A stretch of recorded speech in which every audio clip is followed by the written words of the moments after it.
Like any journey, there's going to be obstacles and things that we don't plan for on that roadmap. And it sounds like the bullseye strategy is going to help you get refocused on that.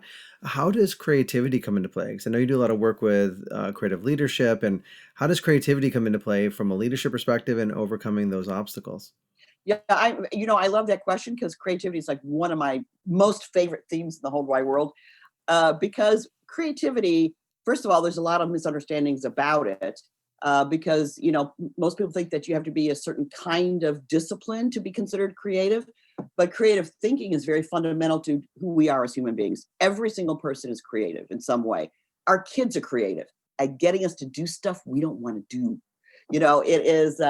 So it's basically just thinking differently. It's being a problem solver. It's on a fundamental level. We are all creative. So what creative thinking does in a disciplined way is help us be flexible and agile in our thinking.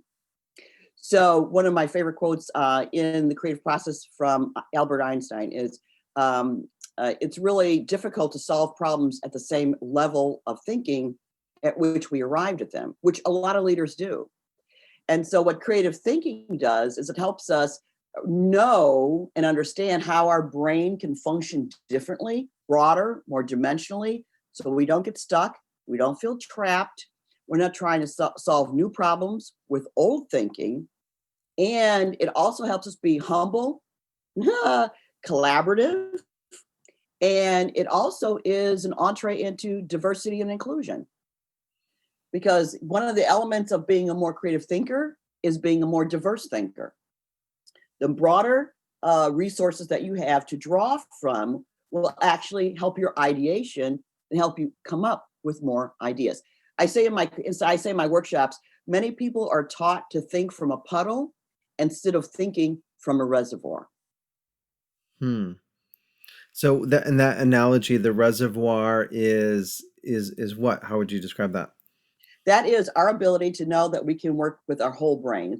I call it whole brain thinking.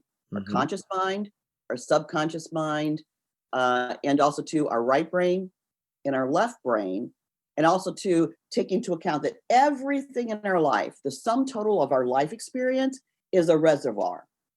You can get an idea from something you did as a kid for something that could actually create a solution in your company right now. But would you think of that? Would you think that that was a viable resource? Or let's go out to the park and do some ideation. Or let's go fly fishing and do some ideation. What does that have to do with chemistry? What does that have to do with the next marketing idea? The more diverse. Let's take a road trip. Let's go to a museum.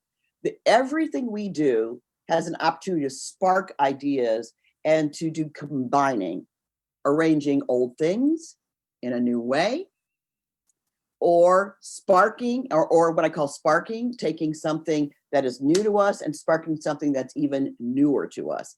Okay, here's a great example, John. Toothpaste. I use this example in my workshops. Okay. How many variations of toothpaste and or toothpaste containers have we had over the course of our lifetime? Now I know you're younger than I am, but in our lifetime, how many variations? Oh, I tons. Like I don't know, dozens. Yeah, And you yeah. wouldn't think now that you put that into the forefront of my consciousness. Yeah, you wouldn't think there would be so many varieties and dispensaries and all those types of things as well. Yeah. Right. And you know what? Each of those is a one simple tweak that is millions of dollars in a revenue stream. Trust me on this. I am sure that there have been many counseling dollars saved because a couple bought a stand-up dispenser versus having to argue over how to roll the tube Wow. in a toothpaste, Yeah. or mint, or mouthwash, or the kids, or the stripes, or the fun. I mean, and it's one tweak from one product. That's amazing.